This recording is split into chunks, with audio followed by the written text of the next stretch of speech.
배틀그라운드를 배출한 크래프톤 연합의 개발 자회사 중 한 곳이 문을 닫게 된다는 소식이 들려왔습니다. 내년 기업 공개를 앞두고 진행 중인 체질 개선 작업의 일환으로 보이는데요.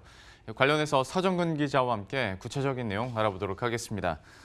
먼저 지금 폐업한다라는 곳이 그 자회사 스콜이지 않습니까? 이게 어떤 회사인지도 한번 설명이 필요할 것 같고 폐업하게 된 배경은 어떻게 됩니까? 그 스콜은 지난 2015년 주식 맞교환 방식으로 크래프톤에 인수된 회사입니다. 모바일 MMORPG 테라M과 테라 오리진을 만들었고요. 그 박진석 스콜 대표가 크래프톤 지분 2%를 보유하고 있습니다. 직원 수는 70명가량입니다. 그 장병규 의장이 스콜이 만든 게임들이 성과를 못 냈으니 이제 개발 리더십에 변화를 줘야겠다고 박진석 대표에게 통보했는데 순수 개발사의 개발 리더십은 곧 경영권을 의미하는 것이죠. 박진석 대표가 이를 거절하자 장 의장이 그렇다면 당신이 보유한 크래프톤 지분 2%를 우리가 모두 1,000억 원에 사겠다. 스콜은 크래프톤 연합에서 탈퇴하고 당신이 그 돈으로 앞으로 스콜을 잘 경영해보라고 제안했습니다. 이른바 매니지먼트 바이아웃 방식이죠. 그런데 박 대표가 이 또한 거절하고 법인 폐업을 결정한 상황입니다. 예. 그런데 이제 저도 그렇고 설명을 하면서도 크래프톤 연합이라는 말을 계속 쓰고 여기에 이제 탈퇴한다라는 표현을 계속 쓰게 되는데 사실 모회사가 있고 그 밑에 자회사가 있는 건데 연합이라고 표현하는 게 좀 어색함이 있는데 그 이유가 뭡니까? 크래프톤의 자회사들은 모회사가 신설해서 법인을 만들거나 그 외부 법인을 현찰 주고 인수한 게 아니라 그 크래프톤 본체와 독립개발사들의 지분을 맞교환하는 형태로 편입된 회사들입니다.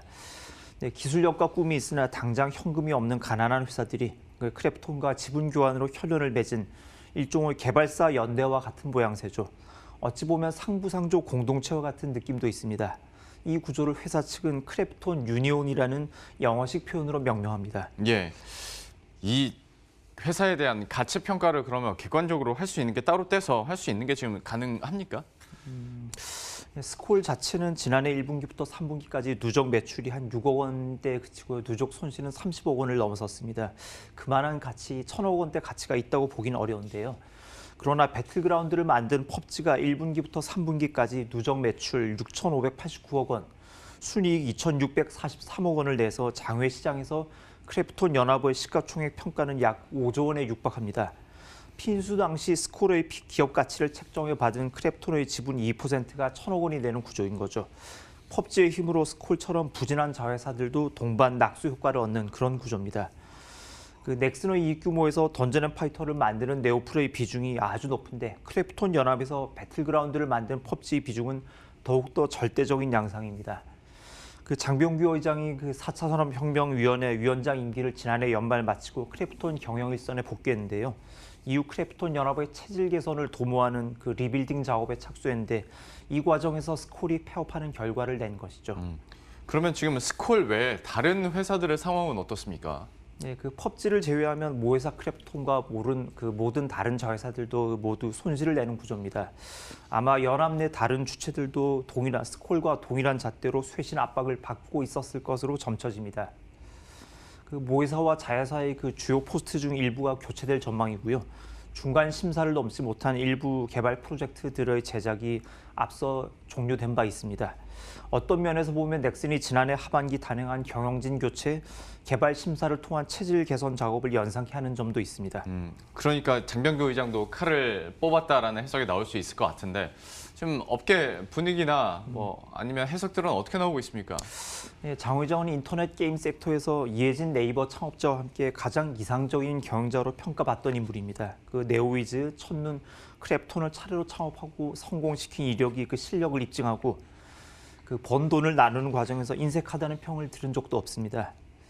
스콜을 크래프톤 연합에서 내보내는 과정에서도 시장 공정가에 근접하는 합당한 대가를 제시했다는 점에서 과한 결정은 아니었다고 생각합니다. 성과를 못 내고 배틀그라운드 흥행에 묻어가는 다른 법인들, 임원들에게 자극을 주는 것도 합리적인 경영의 일환으로 볼 측면이 있습니다. 다만 쇄신 대상이 된 법인이나 임원들 입장에선 장병규 의장 당신도 배틀그라운드 흥행에 특별히 조력한 거 없이 수혜를 입은, 그것도 가장 큰 수혜를 입은 당사자지 않느냐라고 반문할 만한 상황이기도 합니다. 어떤 이는 이번 일을 두고 가난하고 추울 땐 서로의 체온을 필요로 하지만 풍요해지고 해라서 헤어질 땐 위자료 계산에 골몰하게 된다며 풍자적인 시선으로 평가하기도 했습니다. 뭐 업계에서는 이런 얘기들이 들려오고 있다라는 건데 서정근 기자도 취재를 하다 보면 그 또 느껴지는 분위기라는 게 있지 않습니까? 예. 좀 어떻게 평가하는지도 궁금하고 관련된 사안은 앞으로의 전망 좀 어떻게 나오고 있습니까? 예, 펍지가 배틀그라운드를 개발할 때 그 게임성과 시장성을 두고 장 의장을 비롯해 그 크래프톤의 많은 사람들이 큰 기대를 하지 않았고 심지어 출시를 반대한 이도 아마 적지 않았던 걸로 알고 있습니다. 그러나 어쨌든 창업 후 10년간 그 힘든 시기를 버틴 그 창업자의 존재가 있었고 그 창업자가 배틀그라운드의 출시를 적어도 막진 않았기에 크래프톤이 유니콘 기업이 된 것은 분명합니다. 그 조직 쇄신 과정에서 누구나 동의하는 그 기준을 만들 수는 없겠죠. 다만 지나고 돌이켜봤을 때 합리적이었다고 평가할 수 있는 의사결정이 바른 결정일 텐데요. 장 의장의 리빌딩이 2, 3년 뒤에 돌아봤을 때 그런 합리적인 평가를 받는 그런 결정이었으면 하는 바람입니다. 예. 지금까지 서정근 기자와 함께했습니다. 잘 들었습니다.